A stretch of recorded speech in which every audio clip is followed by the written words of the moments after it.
Hi everybody, welcome to the Gratitude, Inspiration and Happiness Workshop. It is Friday, somebody help me out here, 22nd of April. There we are. And that is probably an indication of how this call could go. Just please join us and laugh if you're watching on the replay and just have some fun. That's what Friday nights are all about. So thanks for joining us, folks. First of all, we're going to hand you over to our amazing Robin, who always gives us lots of wisdom and inspiration and keeps us all in fits of giggles as well. So I'll hand you over to Robin. Thanks. Hello, everybody, and good evening. And as usual, I'm having tech problems, but bear with me. I promise not to say any bad words because I do tend to do that. So, right, here we go. I'm going to try and share my screen. Yes, here we go. Perfect. Right, share that one. Put that in here. Yes. Okay, can you all see that? Yep, I've got it. Okay, cool. So this is indeed the 22nd of April, Susan. There we go. and I wanted to go through a little bit of an inspiring lesson that I came across quite fortuitously. And why I want to share it is because I had a couple of aha moments around how we look at ourselves, a bit of self-reflection, and it happens to deal with a sailing boat. But because I am the perpetual pilgrim and I'm in love with the Camino, a pilgrim is in a sailing boat because there's always got to be a pilgrim. And this particular lesson, it was a tool created by a chap by the name of Hugo Alberts. And when I delved in a little bit deeper into the workings of it and how it fits in our daily lives, it's a beautiful metaphor to help compare how human function and the journey of life is the same as a sailing boat. And what's nice about it is that we can better understand ourselves and the things that we are in control of and the things that we are things that are outside of us, in a self-reflection and a well-being overall result at the end of it. So I'm just going to pop through a little bit, and I came up with this quote, and it's fitting in with this particular sailing metaphor and how we are in fact sailing boats. I found this little quote, and I'm not afraid of storms, for I'm learning how to sail my ship. And when you think about it, it really does encourage independence and build resilience. And I think aside from my passion around mindset, because mindset helps me, I have this passion around building resilience, because if we are heading into the world with the troubles that this world sends to us, with all of the things, all of the bad news that we persistently hear, resilience makes our days a whole lot better. So this sailboat analogy offers us a couple of things, and these things that we need to consider. It gives us a multifaceted perspective of ourselves. And for me, when I went through this tool the first time, there was one little aspect of this particular tool that I went back in my memory and I remembered the decisions that I was making way back when. And when I go through the metaphor with you, I will explain that to you, but it really was an eye-opener. And it does address our behavior from a very holistic view. And if you're looking at it narrow-mindedly from a narrow vision, we seem to miss a lot of the good things and the things that we might need to focus on to move us forward on our journey, as opposed to only focusing on one aspect of our lives. So it sees with context and also from both a positive and a negative aspect. And obviously the positives we want to anchor on, the negatives we want to work on. And there's always going to be positive and a negative aspect to our journeys through life. Certainly we can never ever get away from those challenges. And it gives us a better understanding of the complexities and the dynamics of being human. And I don't need to tell all of you here is that we are exceptionally complex. And if we are looking at it single-mindedly and only through a narrow vision, we might miss some awesome stuff around ourselves. So yes, there we go. There is our little sailing boat. Now I just want to move that aside so I can see this. Right. So the sailing boat is essentially us. We are the sailing boat. We are bobbing along the water being our reality. And as you know, what happens with water, the water might become a little bit deeper, might become shallower, might become rockier. It might be affected by the weather. And in so doing, our little boat, or us, bobbing along this particular body of water is affected by these things. The purpose of the boat is to be on the water. So the boat has to be in the water. And the water is something that we have to manage around our journey of life. Because essentially what happens is the water can leak into our boat. The water can be calm one day and messy the next. So from this analogy of us as the sailing boat, in this regard, our water is exactly what is going on in our daily lives. Obviously, the weather and other boats essentially are things that are outside of our control. Obviously, the weather's the weather. The weather's going to affect our sails. The weather's going to affect how the water reacts with the boat. And understanding those things that are outside of our control and understanding those things that we can actually do to make our journeys easier or to make our journeys more effective, we need to be focusing on those things that are well within our control. The weather's always going to be the weather. So there you can see the boat is us, and the sails there represents our strengths and our internal resources and how we effectively cope. The sails, as you know, on a sailing boat, whether you are a sailor or not, and I'm not a sailor, but certainly we will know that when the sails catch the wind and we have trimmed the sails, we are moving and we have momentum and we are advancing forward. And obviously what happens when our sails are flapping around and we haven't done the trimming, we haven't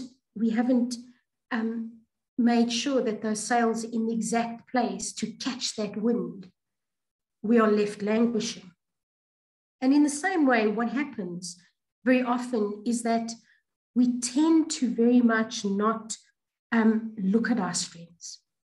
We are always very, very quick to go, I am this, and I'm an introvert, and that introversion might leave me feeling a little bit quiet or feeling vulnerable.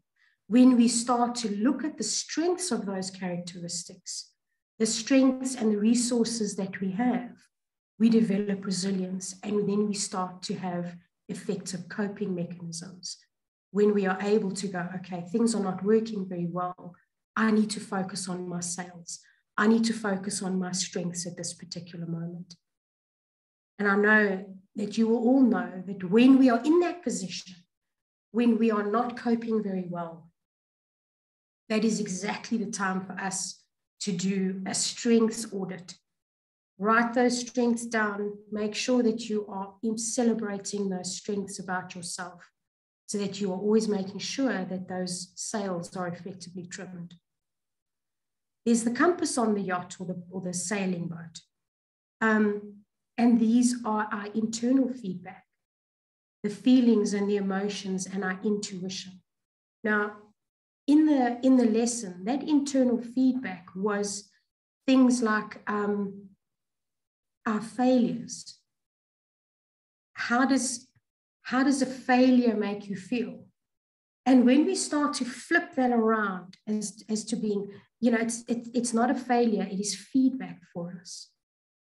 It's lessons that we can learn and put into place so that we now know how to effectively trim the sails even a little bit better, to really, really, really get those gusts of wind that is going to advance us forward.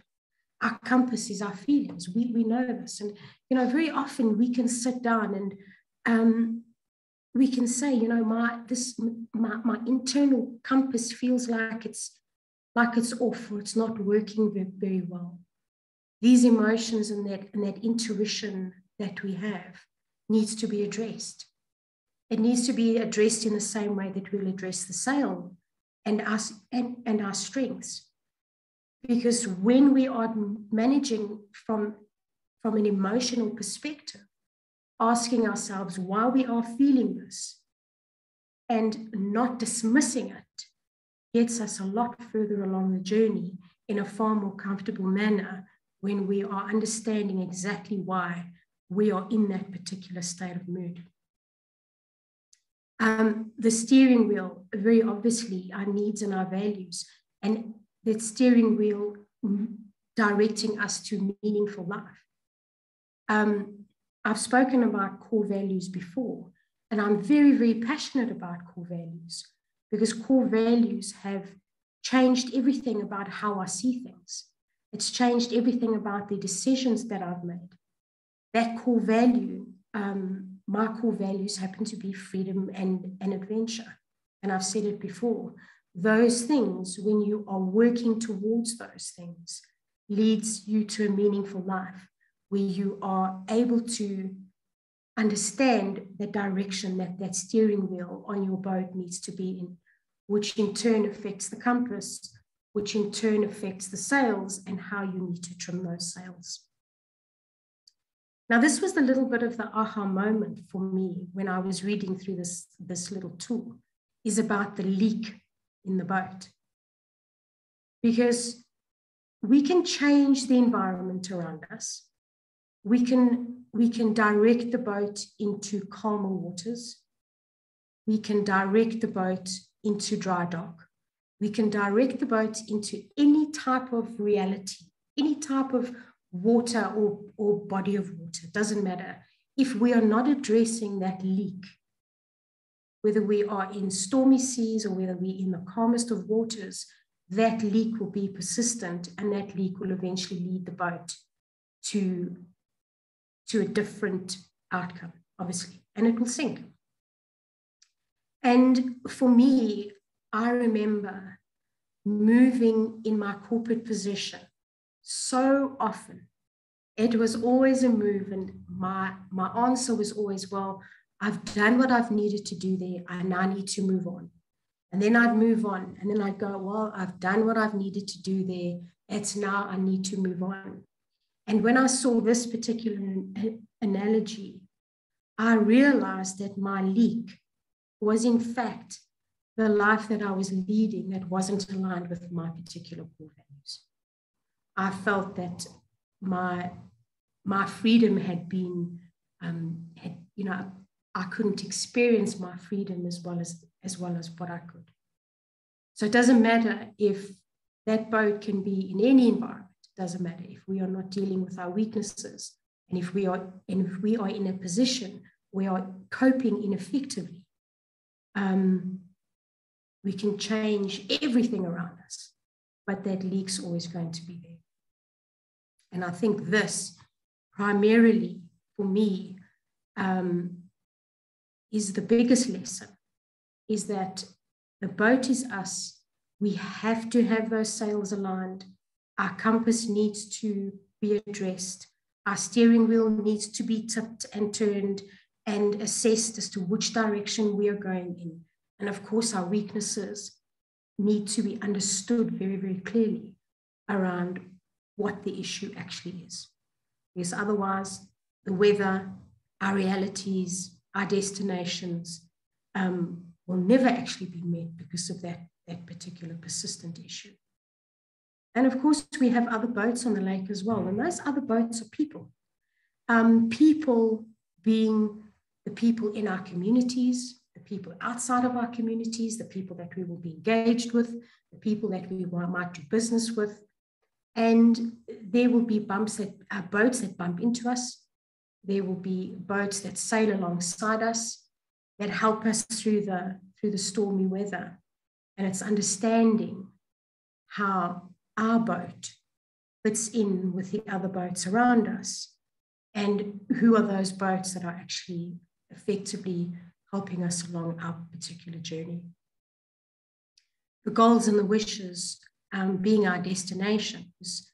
We're always in the boat, and we are always directing our sails and our compasses and our steering wheels to a specific destination. And when you look at this perspective, and you look at it from a holistic perspective, the considerations leading to overall well-being are these 4 items. So here we are, this boat, we are bobbing along this particular lake. If we are, awareness of situations is insufficient. If I'm aware that I have a leak in the boat, I have to act on that particular leak. If I'm aware that my sails are flapping and they're not properly trimmed, I have to take action on those particular sails.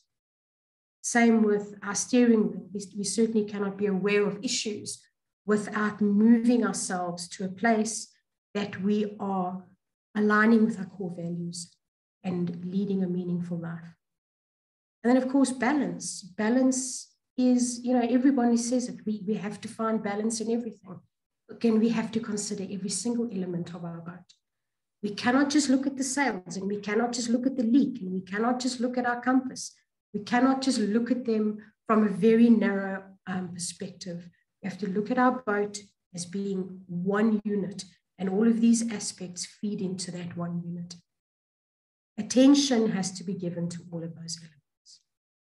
So in that balance, every single aspect of that needs to be given attention. And of course, once you've given it attention, action needs to be taken on how you move your particular boat forward. And then flexibility. And I know that when I think about that, and when I saw this particular tool as well, I sat very, very long on flexibility and considered it a long time around how flexible I am in my approach to changing my sails and moving the compass, and understanding that my compass and my steering wheel is directed on that journey towards my goal, and being flexible around being able to go, hang on a second, I veered off a little bit, I need to trim a sail. I've got a bit of a leak, I need to be flexible enough to adapt to all of the changing elements. So that is, in a nutshell, our little sailboat. I will stop the share. And thanks, Scott, and as you know, I just want to highlight, just before closing off, that for me, changing our environment, massive lesson. Changing my environment was never, ever, ever served. It never, ever served me very well. What I had to do all the time is I had to check the leak in that boat. I had to check exactly what was happening in that environment and how I was effectively coping with it. And I hope that gives you some food for thought. Thanks very much, everyone. Thanks, Robin. That was absolutely amazing. And there's a couple of things that sprung to mind while you were talking. If I can just add to what you were saying, there is a saying around about, it's not the water around the boat that sinks it. It's the water inside, it's that leak. So that was one of the things. And the other one's a saying of Jim Rohn's, it's not the direction of the wind, it's the set of the sail. Yep. And I think these absolutely, tie in with what you were saying there. A really, really good analogy as well, actually. So thank you very much. Thanks for listening. What got me on that too is, the change of environment doesn't serve you, because no matter where you are, you are. Doesn't matter where you are. You is there too. You take yourself wherever you go. Right? That's awesome. That was really good. Brilliant. Thank you. So, Thank you. Genevieve, are you ready to share with us? Yeah, absolutely. I'm happy to give you some stories. So, Robin, that was amazing. And so I will tie my little presentation in a way to that, because mine's also a journey. Mine was an overland journey, what I was going to talk about. And a lot of what you mentioned is very pertinent about all the self, the journey of the self that you go through when you go through a travel. So many years ago, when I was young and living in the UK, we decided to do some traveling in Africa. And the original plan was that we were going to take our existing little car, drive it to Morocco and then sell it there, and then fly to safari in East Africa and then go across to Central America and see a bit of the world. And then what happened, we had told our landlord we were leaving our accommodation and we had quit our jobs and our car died. So we were faced with a choice, and that was, do we try to get everything back and cancel the travels, or do we just carry on? We decided to carry on. So we bought a car on, I think it was eBay, when it was 2006. So the digital landscape wasn't as it is today, but we just went and bought this car, and it turned out to be a short wheelbase Land Cruiser. So we headed out of England, crossed the ferry and landed in France, and we said, and now we head south for Africa. And as we were driving along, it was getting dark, and we noticed that the language on the roadsides had changed, and we had landed north and had driven into Belgium by mistake. So that was the start of our African travels. Very well planned, and we absolutely had no idea what we're doing. We had no car papers, we hadn't done anything. So we spent the night in Belgium and went to Ypres, saw the First World War trenches, which was quite eye-opening. And then we headed south the next day. And we drove around Europe for 5 weeks, waiting for some of our car papers to arrive. And then we went down to Gibraltar and we crossed over a big car ferry and we landed in Morocco. And we then spent, completely unplanned, about 2 years traveling around Africa. So because we had bought this Land Cruiser, we started driving down through Africa, and we went down, we saw the King of Morocco. We stayed with Berber families up in the Atlas Mountains, and then we moved down to South Morocco. We saw oases, rode on camels, and then we landed in Western Sahara. And then when you get Western Sahara, is known as the disputed territory, or it was then. The South Moroccans call it Morocco, and the Sahawaris call it its own country. And when you get down to the end of that country, you enter the Sahel, which is the edge of the Sahara Desert. And there's a big border between there and the Islamic Republic of Mauritania. There's a big no man's land. And we found ourselves there. And that is the area where the kind of overland caravans stop and where the adventure begins, because you do need a 4x4 generally to get through there. And it happened to be that the Paris-Dakar rally was coming through at that time. So we bumped into people who were going to watch it, and they convinced us to push on and enter Mauritania. So that set the stage for what was to come, which was a lot of overland adventure, completely unplanned and unexpected, as with much of my life. And we saw the Paris-Dakar coming through, which was a once-in-a-lifetime experience. And then we carried on around and around and around Africa. I thought I would just mention the gratitude, inspiration, and happiness point of view of a trip like this. Because generally, if you tell someone about a trip like this, what everyone really wants to know is, what about the bad and dangerous stuff that happened? So when you tell people that you traveled down West Africa, it's a place that not many people have the luxury of getting to. We went to some very far off places, places that time seemed to have forgotten. We did some very wild traveling, camped in the bushes, lived very simply. We had a lot of times when we had very, very simple priorities.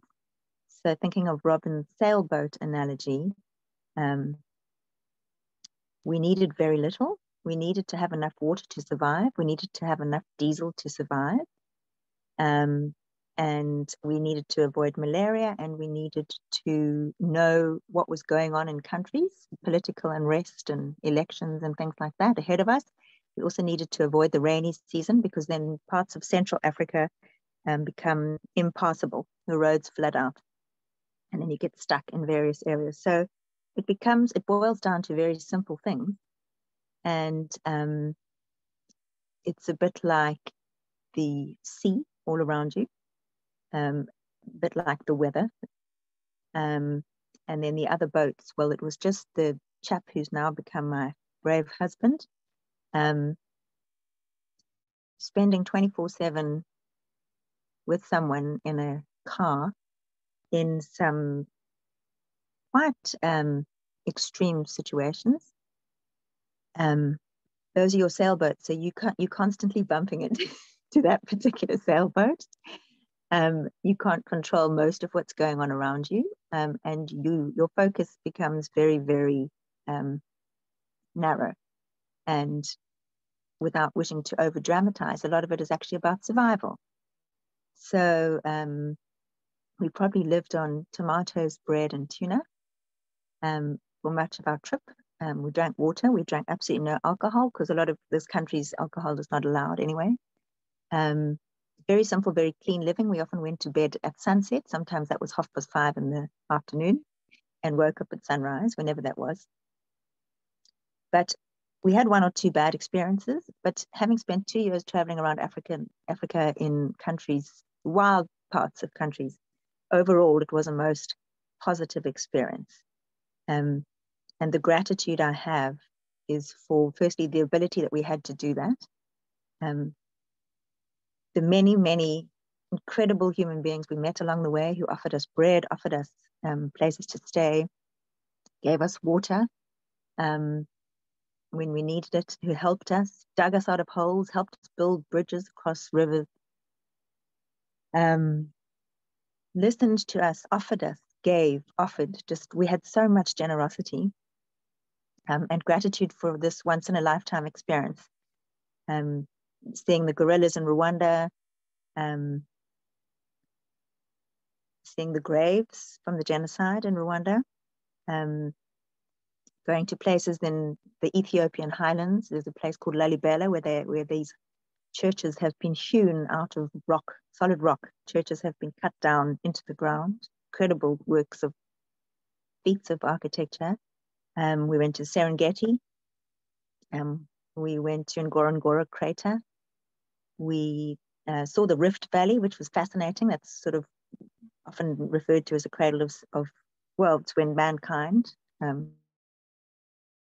University, that was amazing. We saw these Laetoli footprints, which was Lucy, a little bipedal hominid who walked across ash from a volcano, and there are these footprints that got preserved. Archaeologically, incredible thing to see. We went down through West African jungles. We saw wild forest elephants in Gabon. We went through Angola, which was post-Civil War, and it was a harrowing experience, quite surreal in some parts. Some of the roads so bad in northern Angola that I actually got a sore tummy from bumping so much. We had our safety belts on. We were going at about 10, 20 kilometers an hour over roads that just, and you can't veer off the roads because they are still landmines that haven't been got rid of. There's little red flags tied on the side of the road where people have seen a landmine, but they're still there. we got to spend time with bonobo chimpanzees. They're like chimpanzees, the bonobos, in the DRC, Congo. We went to Congo Brazzaville, survived one of our hairy experiences there.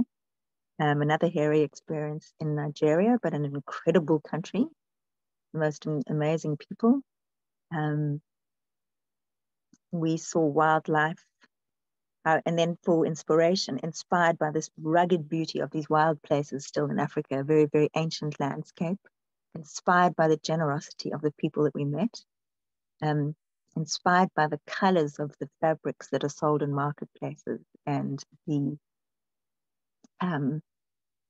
colors of the landscape and the textures all around you in this ever-changing landscape. We drove through jungles, we drove through desert, the Sahara Desert. We drove through mud, over rock, through rivers, over sand, over mountains, almost under a river at one point. We drove along between the Atlantic Ocean on a sand dune. We had to time it so we got low tide. Otherwise, if we'd got stuck, our car would have been taken. High tide. We took risks. It was an adventure, and it's one of the most inspiring places I think this planet has to offer. An ancient and inspiring place. And with a brief nod to happiness, before I go too much over time, I think that it was a struggle. It was hard. My long-suffering now husband and I fought most of the way around Africa. So I wouldn't paint it as a happy time, but there were so many moments of extreme happiness. Things like finding a safe place to sleep in an evening, having a full tummy because we discovered what hunger feels like, quenching your thirst with some fresh water when you've been worried that you're running low on water, meeting a whole lot of people with huge smiles who didn't mind me taking photos. And now looking back, I look back with great fondness and a lot of happiness at how I spent 2 years in my youth with so much time, the luxury of meeting these individuals far away, the luxury of experiencing so many different cultures and foods and beliefs and wildlife. I feel that it was a little bit of a formative experience for me. And I think now joining a gratitude, inspiration, and happiness group, we're all on these journeys, as Robin has just said. I'm just highlighting a particular one of mine. But there's always gratitude to be had. There's always inspiration to be found. And usually if you reframe using one of Robin's terms, there's happiness to be discovered as well. So that's it.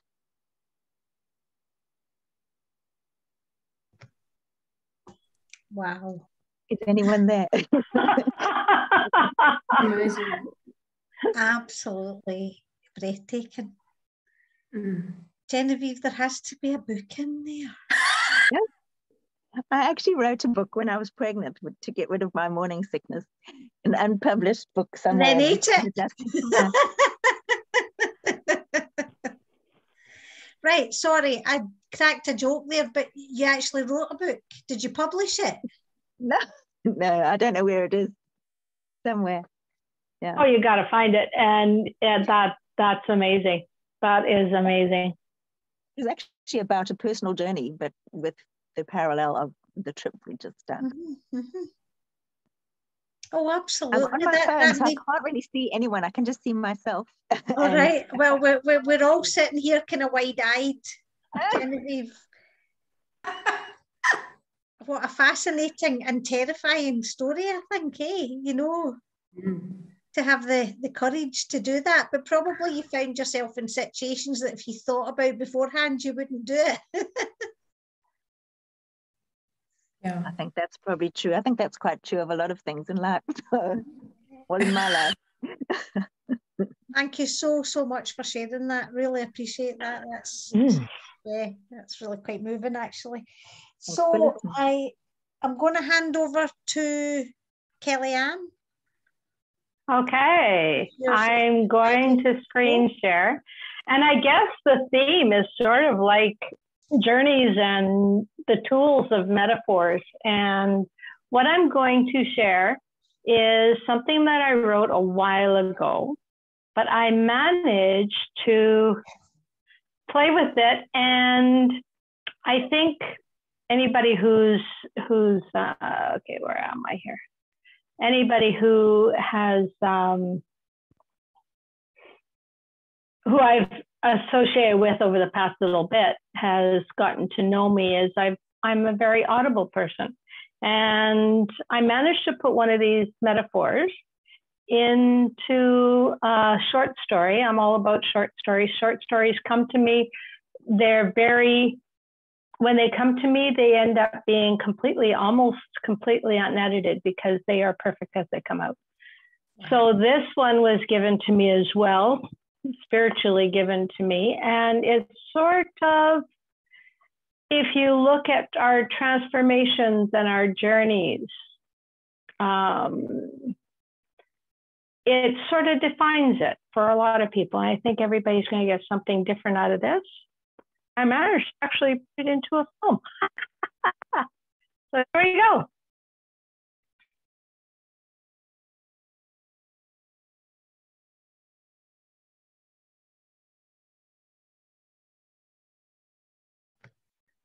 Kellyanne, I think when you screen share, you have to actually just... Oh, shoot. Let me stop that again. Okay, hang on. And then you have to hit the audio. Hang on. Let's try this again. So I'm going to stop share. Can I screen? You need to stop screen sharing and then screen share. Oh, yeah, I got to click the audio. Share sound. Audio. Okay, there we go. Let's try this again.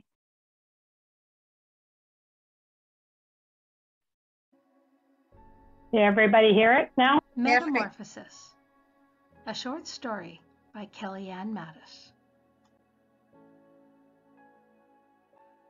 The caterpillar comes to the world as an egg, the product of the struggle his butterfly mother had given her life for. An egg left in a place that was protected and placed in an area that would provide everything the emerging caterpillar would need to live his life.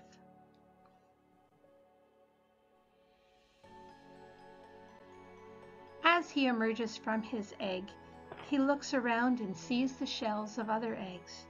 He wonders how many others there were. How many have survived being born, and he starts to eat. Food and nourishment is all he wants and desires right now. He has no idea what he wants to do or where his future is. He just wants to eat.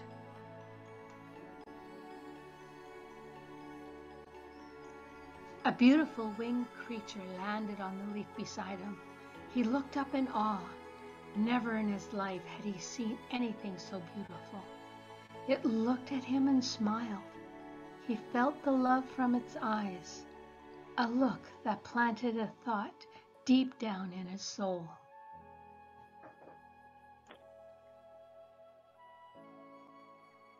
Life is a journey, it was saying to him, but you will have many trials. Surviving them is your purpose. One day you will be able to fly and be who you were intended to be.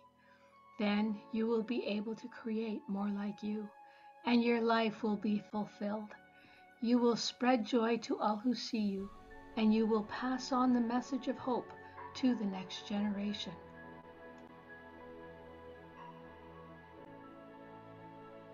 It stretched its wings and waved a warm breeze over the caterpillar.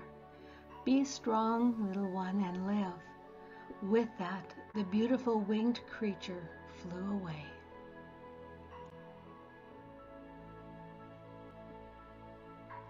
His eyes followed in awe, and as the creature moved farther away, for the first time his eyes caught the busyness of the world around him. He saw caterpillars like himself and other winged creatures fluttering around. They would stop and talk to the other caterpillars. Some of them would stop eating and listen like he did, but others would just continue to eat, seemingly to ignore what these creatures had to say.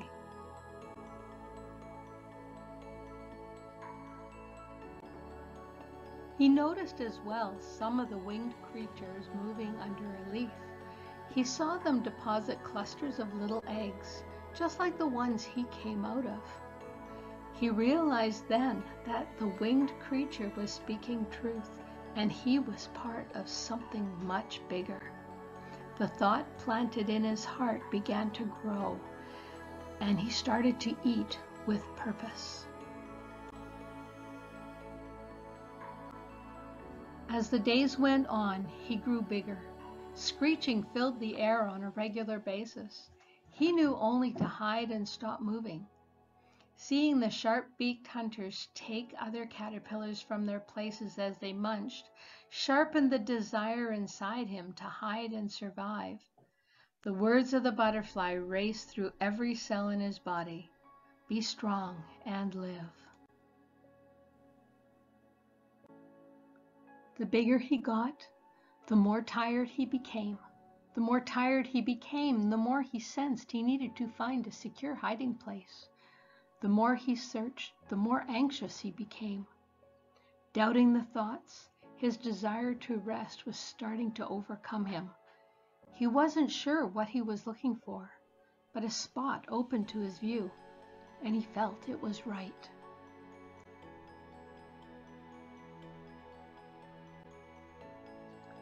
Weaving a blanket to cover himself, he shut himself away from the world around him.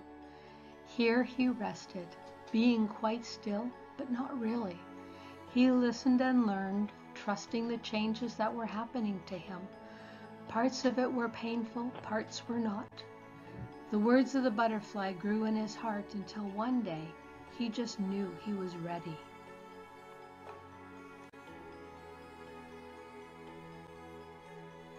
The cocoon had protected him up until now. Yes, he was ready. The shell cracked enough that he could stretch. The stretch felt so good that he kept on stretching and stretching. With each stretch, his muscles grew stronger until finally he was free. He had wings and skinny little legs. The transformation was magnificent.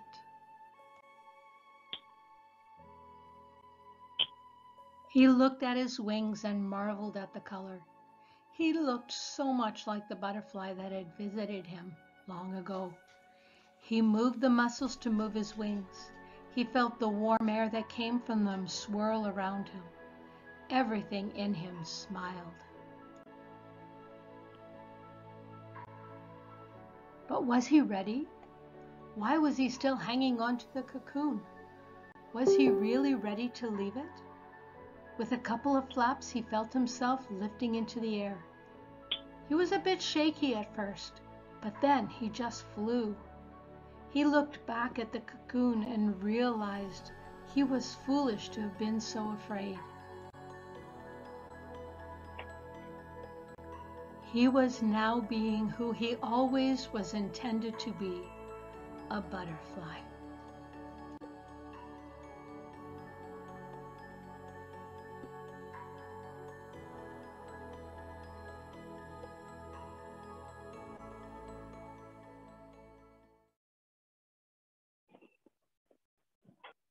And there is that one. So I had fun doing that. Absolutely beautiful. So that is, I conquered PowerPoint. But part of that is also stems from analyzing, how I take my journey, and every time I have to go through a change and everything else. And the first part is recognizing our journey, and it all begins with a thought, then realizing our purpose, our goals out of that thought. Then you go through the testing and trials and training and prep.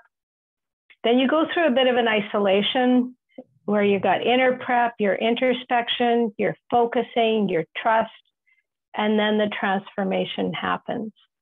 And then we're living our purpose.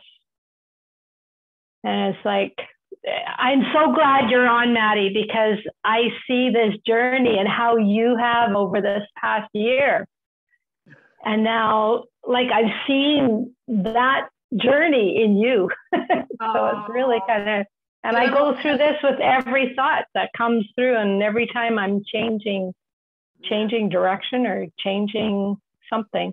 So Kellyanne, that was beautiful. Absolutely. Thank you. And it touched me because I could see, you know, what you put into it. And, you know, it's really funny this week because, you know, you go through this up and down and you have these emotions, but you keep going. And that was absolutely, you know, when you keep trying and grow, that's when you see things happening and you keep pushing yourself forward.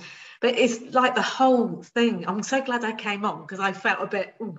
And then I come on and it's like, oh, this is amazing. You know, what, you know, Robin said, what Gianna, you know, you all just made me feel so much better. I came on. I'm so glad I did come on. But that was beautiful. That's good. Absolutely. Yeah, really good. Well, we're glad you joined us too, Maddie. Yeah. Oh. Do you know what? I feel bad that I'm not always on because I'm always busy, and it's just like, but I do really get inspired by everyone that puts things on there, and I apologize for not being in there all the time, but I do read things, but I just don't follow up, you know, trying to catch up. But today, just coming on, it's like, oh, I needed this, so I'm glad and I'm grateful. So it's great. So just to reiterate that, Kellyanne, that was absolutely beautiful. I mean, the story itself was beautiful. The animation was beautiful. The fact that you've conquered the tech is just a miracle to me in itself. It took me an hour just to figure out how to do the volume. Oh, you conquered it and it's beautiful. I did. Are we thought, actually, these butterflies that are in their cocoons and they're struggling a bit and they're realising it's time to stretch and all the rest of it. And I don't know about anybody else, but I was looking at those photographs and thinking, even the one of the pod before he broke out of it, I don't know if you saw me, I was kind of absolutely beautiful. I mean, just stunning. And that wee thing that's all cramped up in there, changing and trying to get out and struggling and being in pain and everything else, has got no idea what the rest of the world looking at, how beautiful they perceive what they are and knowing what they are going to turn into. And there's maybe something in that as well, you know, when we're all struggling and we're going through things and trying to change, and there's people round about us saying, you're doing fine, it'll be great, you'll get, and we can't see it because we're in the middle of that thing, you know, and then all of a sudden the butterfly emerges, you know, and it's just lovely. That was just beautiful. Yeah. Thank you. Thank you. I enjoyed making it. It was kind of, I had the story, I wrote it probably a good 5-6 years ago. Really? Yeah, I've got all these little short stories, like the one I read, The Village, was another one. And I'd love to be able to do The Village in sort of a similar type thing. I just have to gather enough pictures. And it's all just Bing pictures. I just went quickly online and just, okay, what's on the internet? Boom, fun. So had to get open source ones. So what an amazing talent. Just beautiful. So I think it's just the vision. That was just I had the vision first and I knew what I wanted, so that was easy. So thank you. But, hi. And now you. Yes. So I'm going to share my screen. That's if I can find the thing again, which is going to be good. Right, let's see. Where are we? Oh, there we are. Right. Okay, I'm going to take that away.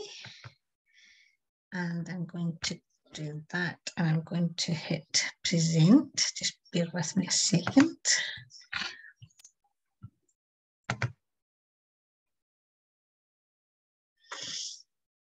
Okay, can everybody see my screen? Yeah. So what I wanted to talk to you about was about self-compassion and how important self-compassion is, because we are all very good at being critical of ourselves and very good at seeing the negatives, and actually giving too much of ourselves to other people, that we deplete ourselves to a point where we actually can't function properly. Now, as we go through the self-development and the personal development journey, we get better, we build resilience, and this particular group is all about developing tools and sharing things that actually help recharge those batteries. And from a very personal perspective, before I kind of get into this, just before we started the call tonight, you know, we were having some discussions about, you know, how we're feeling about certain things. And Maddie has just hit the nail on the head by saying, you know, how much she's enjoyed and how grateful she is for coming on to the call tonight and how it's made her feel. And from a really personal perspective, I always feel like that when we do these. I get into a bit of a twist and a fankle before them, but actually hearing the stories and what the rest of you bring to this particular table just absolutely lights me up. So I want to thank you all from the bottom of my heart for being here, for doing this, and for giving of your time and yourself and your personal experiences to help and lift other people who will watch this on the replay. So one of the first things I'd like you to consider, particularly when you're starting to, you know, whether it be, you know, whether you're feeling stressed, whether you're feeling tired, whether you're feeling a bit negative, scared, just take a moment to think about, some of you have heard me asking this, how's your internal weather? And when you're working with other people or you're talking to other people, if it's too personal to say to them, you know, how are you? What's going on with you? You can actually get an essence for how they're feeling without digging into the personal stuff if they don't want to share that, just by asking, how is your internal weather? You know, is it sunshine? You know, is it a bit cloudy? Is it raining? Has it been raining and the sun's coming out and there's a rainbow appearing in your sky? Or have we still got big black clouds? Or is it big black clouds with thunder? And I think it's a really good analogy to, you know, think about how you're feeling internally to use the weather. And I think it ties in quite nicely with what Robin was talking about earlier. You know, the weather's there. You know, and to coin a phrase by one of the Scottish comedians, Billy Connolly, you know, there's no such thing as bad weather, there's bad clothing. But no such thing as bad weather. But again, just to say to you, whatever it is that you're feeling, whether it's, you know, sunny or cloudy or rainy and tearful, you are not your weather. You are the sky, which means you can hold all of the weather. And when you're feeling a bit lost at sea, or, you know, just, oh, you know, just remember it's just weather and this too shall pass. If it's raining, the sun will come out. But similarly, if it's sunny, there's a good chance that the clouds will appear at some point, and we have to acknowledge that. You know, it can't be fun all the time. We can't be happy all the time. Life happens, and it's about building the tools and not beating ourselves up when things aren't going the way we want them to, and when we're not feeling the way we want to feel. So that's the first thing, and now there we are. So we have a choice. We can be our own inner critic, or we can be our own inner coach. We can say to ourselves, oh, you always do that. You know, that voice that says, oh, yeah, you've done that again. Why did you say that? You know, and And that all creates a negative feeling that just perpetuates and gets worse and worse and worse. It affects our confidence, it affects our self-esteem. And we have a choice. We can say to ourselves, this too shall pass. There you are. What can I learn from this? It might not have worked out this time, but you did your best. Brings in the 4 agreements, one of which is always do your best. And sometimes that doing our best actually isn't about giving our all of the time. Sometimes giving our best or doing our best is about holding that wee bit back so that we can do our best again the next day. We can get up and do our best again. Whereas if we actually do more than our best, we actually give more than we really have inside to give, then we're not able to get up and do our best the next day. We're depleting ourselves. But it's okay to say you're doing your best and tell yourself that.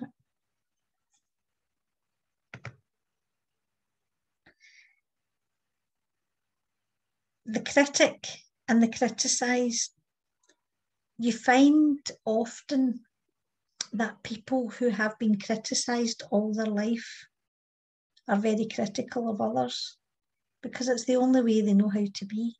But you can actually stop that cycle. And quite often, children who've been criticised can grow up again with low self-esteem, low self-confidence.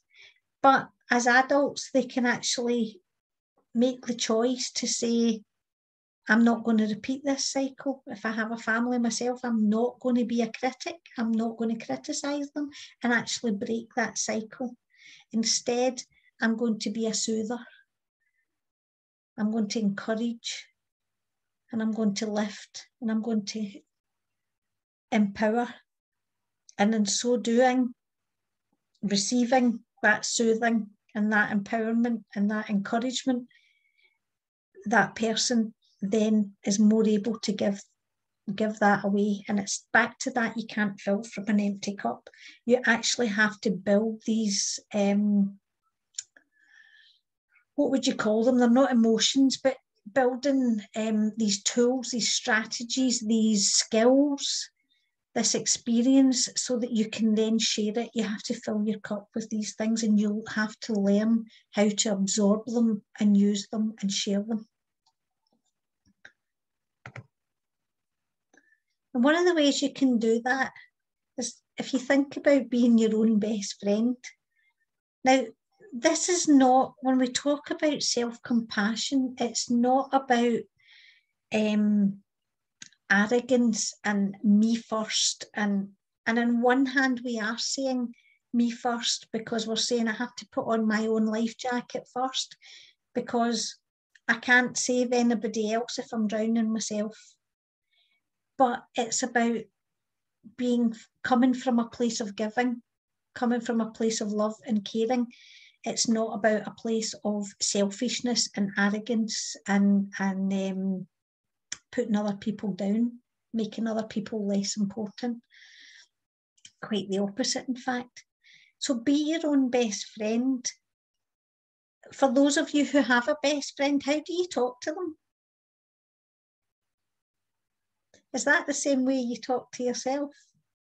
If your best friend got it wrong, would you say, oh, God, you always do that. You're pathetic at that. Would you do that for?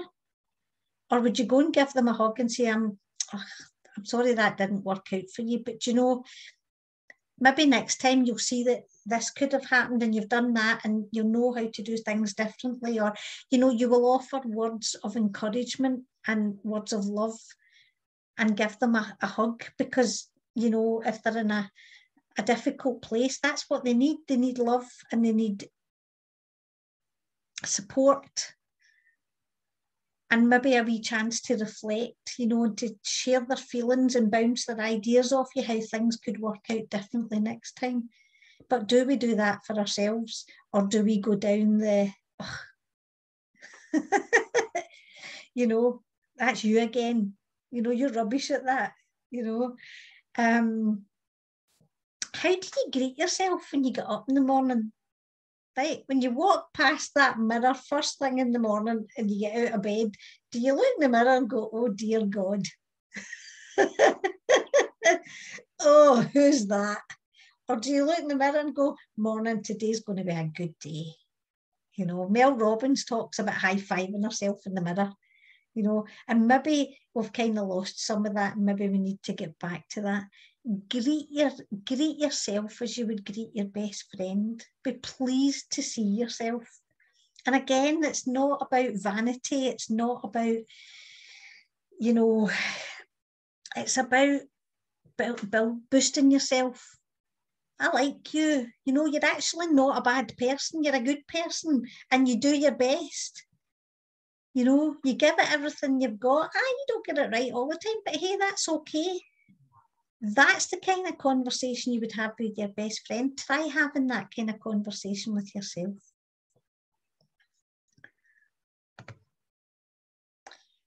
So, well, there's a chappie, we'll call him a chappie, called Dr. Paul Gilbert, who come up with this, the 3 emotion regulation system.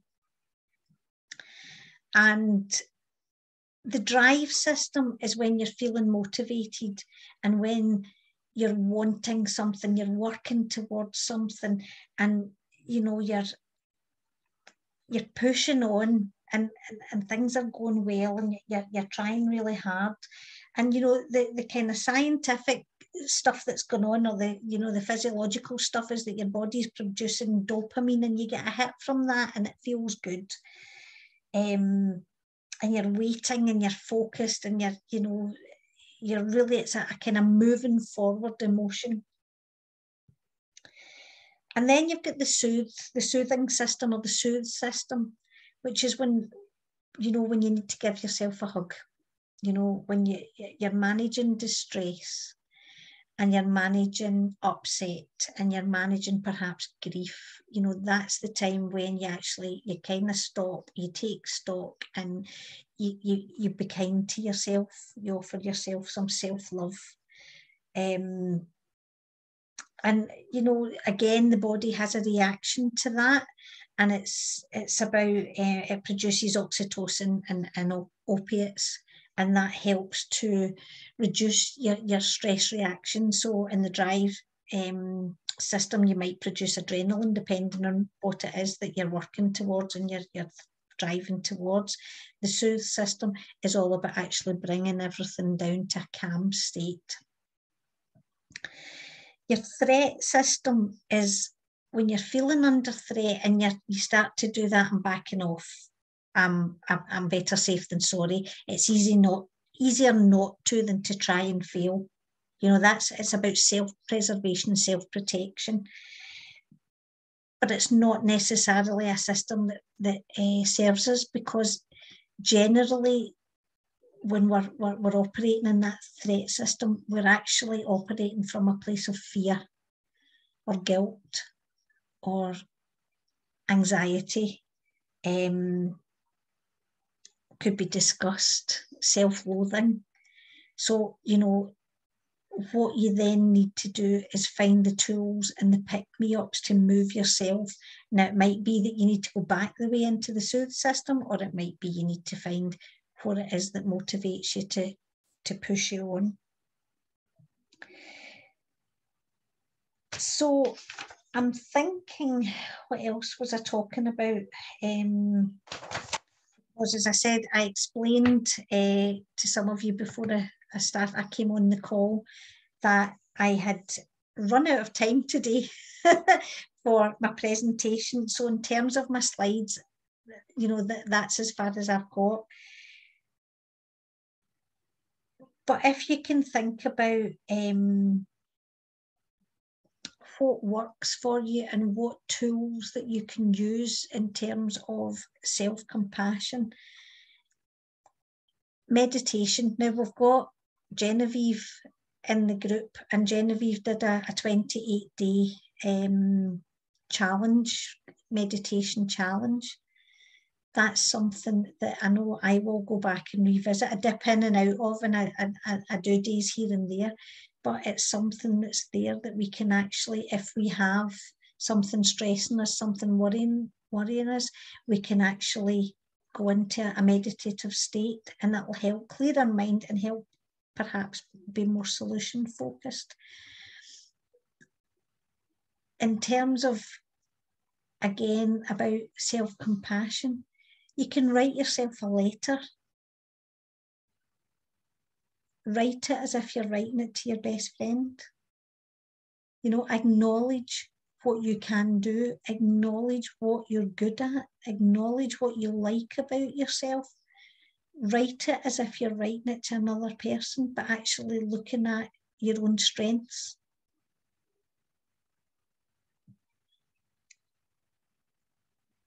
I'm referring to some of my notes that I had scribbled on here.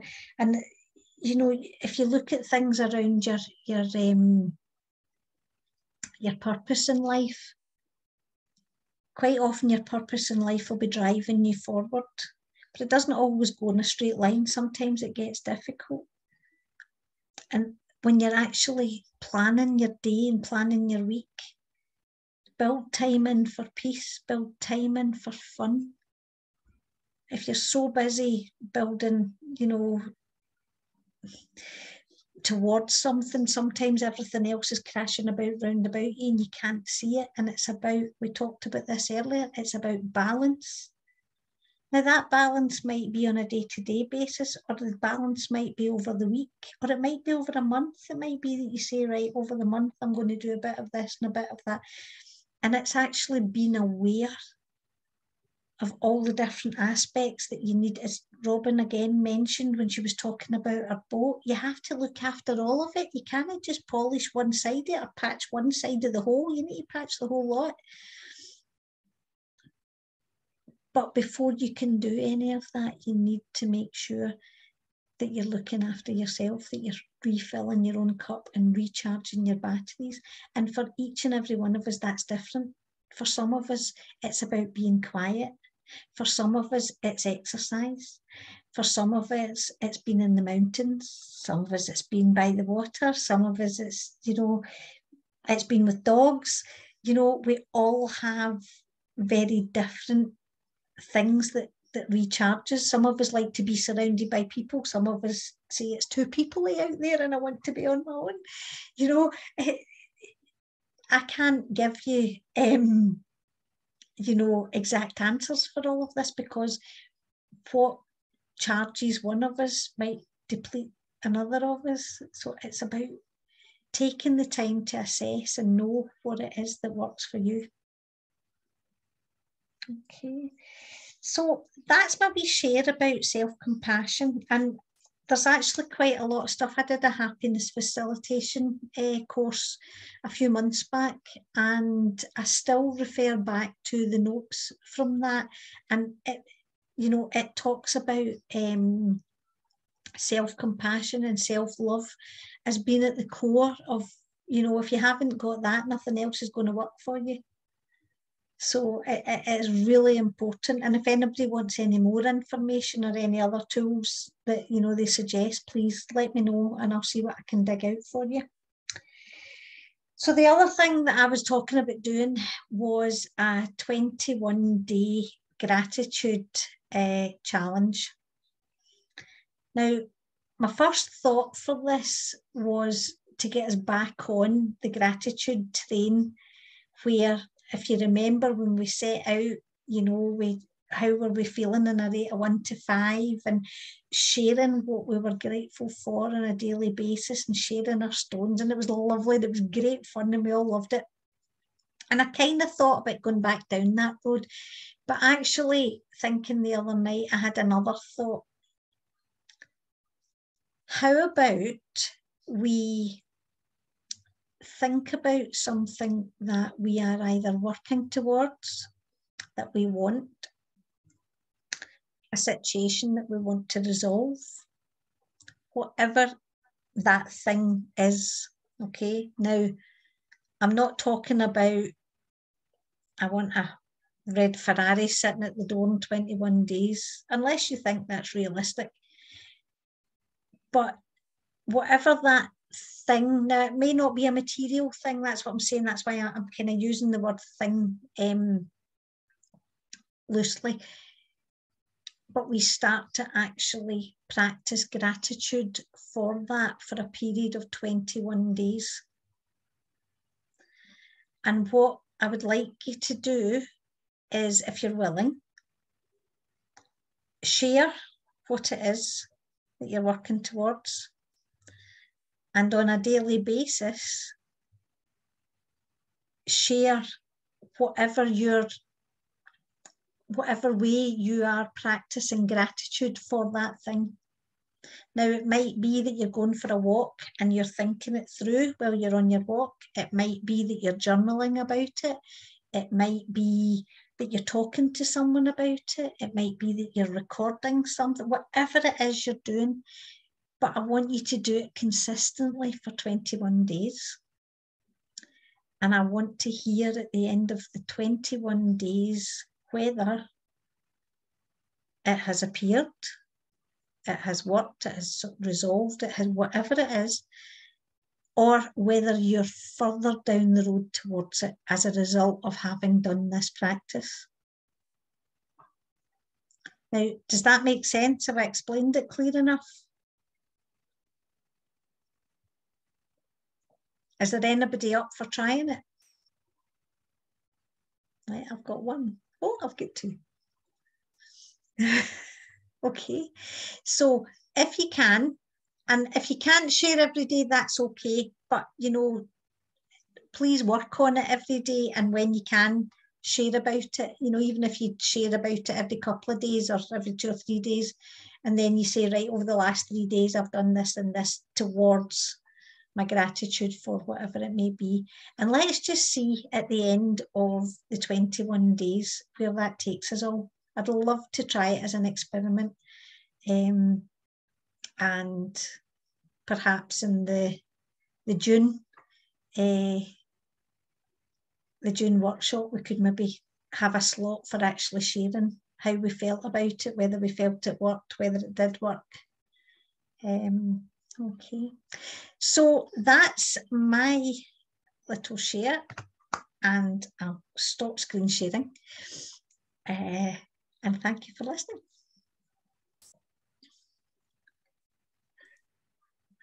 Thank you. Thanks, Susan. Thanks, Susan.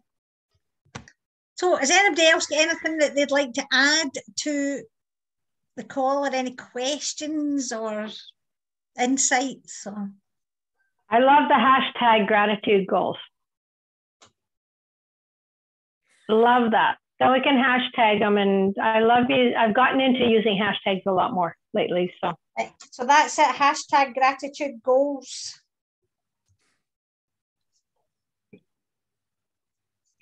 Okay, and will we, when we put them in, will we put 1 of 21, 2 of 21, that kind of thing? Yeah. Mm-hmm.